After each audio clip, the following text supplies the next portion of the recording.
At this time, I would like to introduce our speaker for the night, Kati Wolfgang.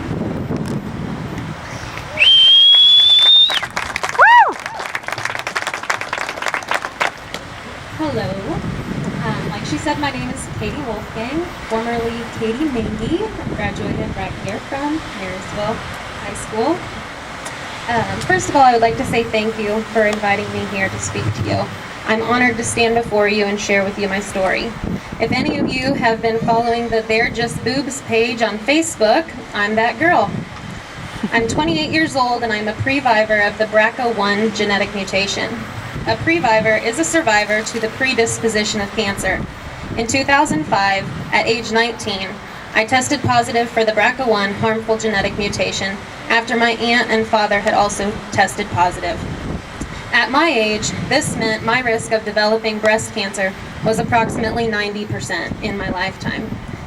This news came only a few short months after I had lost another aunt to breast cancer at age 40. My family has sure had its share of sadness and heartache associated with breast and ovarian cancer, so this hit very close to home for me. At age 19, I was told in a nutshell to hurry up, get married, have my babies, all before reaching the age of 30. To most college kids, age 30 seems like forever away, but to me, the countdown to the big 3-0 was really getting pretty close. Luckily, I was dating the man of my dreams. I was married very young at age 20, still am. And during our wedding vows, what I recall the most is saying the words "in sickness and in health." And I said those words with tears in my eyes for a different reason than what most people do when they're saying their wedding vows.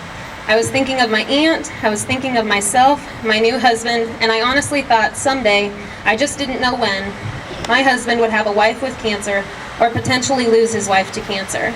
And I thought to myself, could we handle that? And over the course of the past almost 10 years, I've went to KU Med every 6 months to be monitored by mammogram, sonogram, or MRI. I've done 3 fine needle aspirations, which involves about 15 needles poked into each breast and tissue removed. I've had 2 MRI-guided biopsies, both of which luckily were benign. This past December is when I had my most recent biopsy, and it was the days in waiting for the results to that I decided I no longer wanted to wait for the diagnosis I was surely going to get. After many hours of discussion with my husband, many late nights of research on the computer, I had made up my mind that I wanted to have a mastectomy, and I wanted it done as quickly as possible. I just was not willing to accept the fate that the doctor and science had given me. In February of 2014, I had a double mastectomy and immediate direct-to-implant reconstruction. I've had a few bumps in the road, and my journey is nowhere near over. In the next couple of years, I will have to have a full hysterectomy and oophorectomy, as the risk of ovarian cancer with this genetic mutation is also extremely high. And obviously, the effects of a mastectomy just don't vanish once your pain goes away. The scars are there to remind me every day the choice I made, the choice that just might have saved my life, the choice that gave me years longer to spend with my family, and to remind me that I am more than my breasts. After all, they are just boobs. Many days, I still can't believe I actually did it. I actually removed my breasts and my nipples at age 28.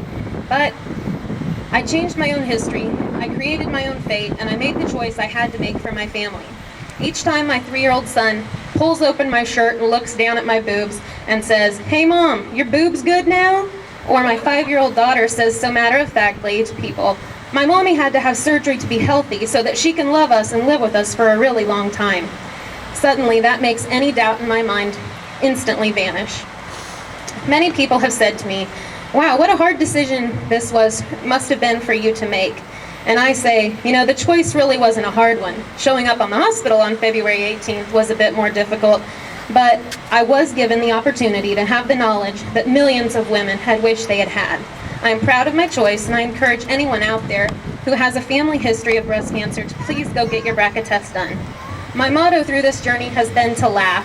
We laugh to survive. And I know that my story is not the most laughable experience, so in closing, I've prepared a little something to kick the night off with a laugh for everybody, and I hope you enjoy it at my expense. So, the DJ.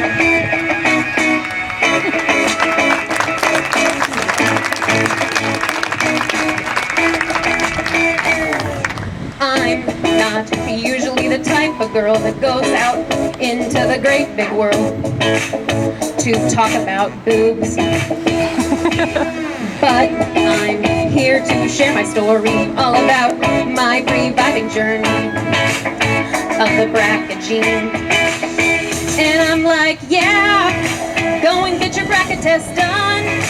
It could save your life or someone's. Oh, yeah. It's really no big deal. Just a needle stick, and then you're through. 10 years ago I went to KU Med. Ever since I've been poked and prodded. It turned me off. But they're like, oh girl, you look fine to me. Come back in another 6 months, we'll see. And I said, I'm done. And I'm like, yeah, I'm getting a mastectomy done. Take these babies off, I want new ones. Oh yeah, I know it'll leave some scars. That does not define who you are. Ooh,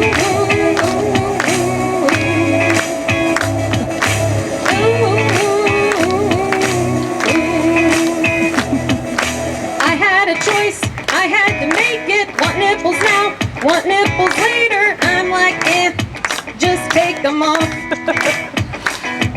They're like, alright, what kind of color? Wanna go light, wanna go darker? I said, just go porn star pink. And I'm like, yeah, everything you heard is true. These are not real, they're brand new. Yeah, I cut my wrist in two. That's why I am here to talk to you. And I'm like, yeah, go and get your bracket test done. It could save your life or someone's. Oh yeah, I know it's a big deal, but just think of what you then could do.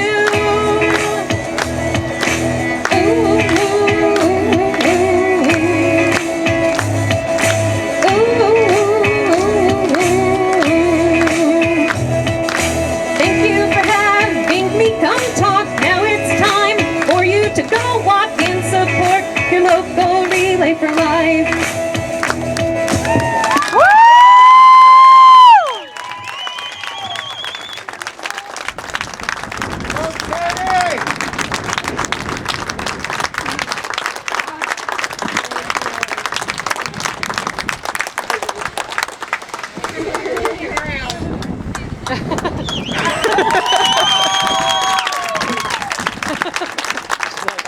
I don't know about